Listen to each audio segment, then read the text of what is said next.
Who taught you about money? Isaiah 48:17 says, I am the Lord your God who teaches you to profit, who leads you in the way that you should go. Do you hear that? The Lord wants to teach you about money and how to profit. Psalms 35:27 adds that he is pleased when you prosper and succeed. But because of what I call the financial miseducation of Christians, we tend to only want to involve the Lord in our finances when we need help. And that's usually on the back end of a negative financial situation, rather than allowing the Lord to teach us on the front end and learning to work his financial system. So, who did teach you about money? Your first lessons about money most likely happened at home. It wasn't a case of your parents sitting you down to teach you financial sense, but what you learned about money more than likely came from observing their actions, like what they spent money on, or if they hid what they bought. You learned from their interactions with each other whether they planned purchases together or whether they argued about what was purchased. And you learned from their tone and the things that they said to you when you asked them for something. You must think money grow on trees. I am not a money tree. Do I look like an ATM to you? We just can't afford it. You must think I'm a walking bank, don't you? I am not made of money. Why? In many instances, the best advice that your parents knew to give you was go to school, get a good education, so you can get a good job, so you can get a good paycheck. Schools, they taught you to read and write. They taught you to add and to subtract. But what did they teach you about money? Probably nothing. And the church has miseducated us too. In too many instances, church has led us to believe that God loves the poor more than he loves the rich, and that money is evil. But what God hates is when the rich mistreat the poor and ignore their needs. Who hasn't heard Jesus' quote that it's harder for a rich man to get into heaven than it is for a camel to go through the eye of a needle? Jesus said that after he told the rich young ruler to sell everything that he owned and distribute the proceeds to the poor. The rich man walked away because he couldn't do it. Now, the issue was not the man's wealth, it was his dependence on his wealth over God and his belief in his own ability to be good and keep the commandments. Do you remember what Jesus said in his Sermon on the Mount? Blessed are the poor in spirit, for theirs is the kingdom of heaven. To be poor in spirit is not about material poverty.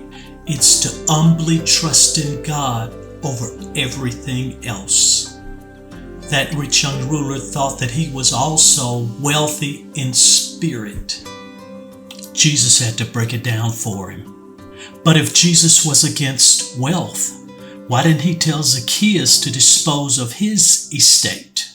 And Jesus had a rich apostle, Matthew, as well as a very wealthy disciple, Simon of Arimathea.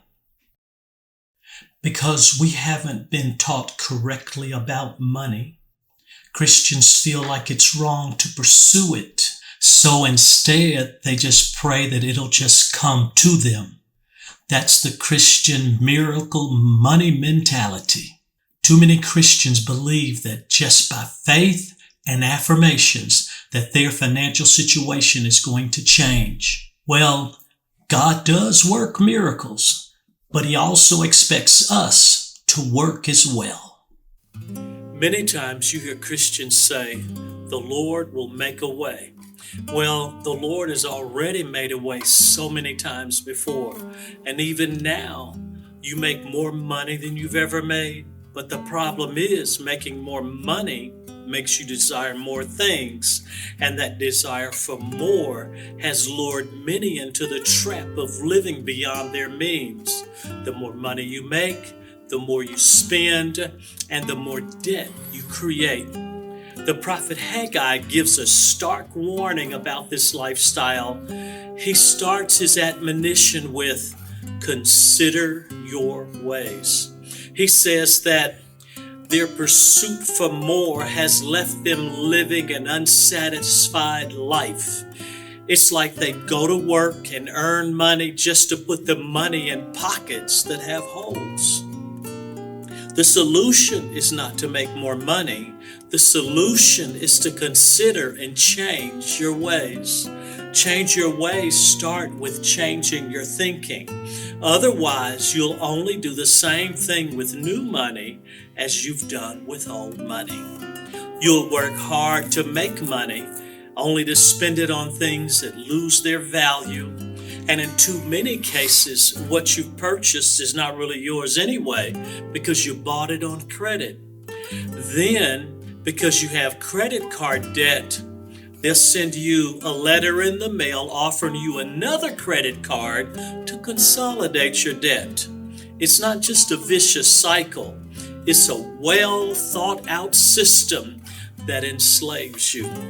Proverbs 22:7 says, "The rich rule over the poor, and the borrower is the servant to the lender." We have become slaves to a system. One example is Black Friday. Do you know why the stores call it Black Friday? Because you spend so much money on that day that you put their financial books in the black in just one day. It really should be called Red Friday because of the number of people who put their finances in the red in just one day. They have you trained to stand in line just to spend money. And now they're training our children to become slaves to the system. Commercials and celebrities are conditioning and programming our children to be consumers. For example, did you know that African American teens spend disproportionately more per month than other American teens do on hair products, on logo athletic footwear, and brand name clothes? And then to keep you bound to that system, they now offer to help you pay for those purchases by offering you a credit card that gives you your paycheck 2 days early. So now you can spend it before you even get it. Now, you can avoid becoming a slave to the system by doing what Jesus told us in Luke 16:9, make friends of money. In that story, the lesson is that when the system fails, if you've made friends of money, you won't fail along with the system. Well, our financial system is failing. Look at gas prices. And who would have imagined a baby formula shortage? But if you've operated according to Isaiah 48:17 and allowed the Lord to teach you to profit and lead you in the way that you should go, the failure of the system won't hurt you so bad. But if you've been a slave to the system, you're going to be calling on Jesus for a miracle to help you get out of debt. God cares deeply about your debt, and that's why He established the year of Jubilee. It was a year when all debt was to be canceled and everyone was released from indebtedness. In Luke chapter 4, when Jesus begins His teaching ministry, He says that He came to preach the acceptable year of the Lord. Well, He was referring to the year of Jubilee. When Jesus came, He came so that we wouldn't have to live under the system of debt, whether spiritual or natural. Listen to how Jesus taught us to pray. Forgive us our debts as we forgive those who are indebted to us. And then Jesus paid our debt by going to the cross, and every debt that we owed the Father was canceled. Now it's our turn to deal with our financial debt.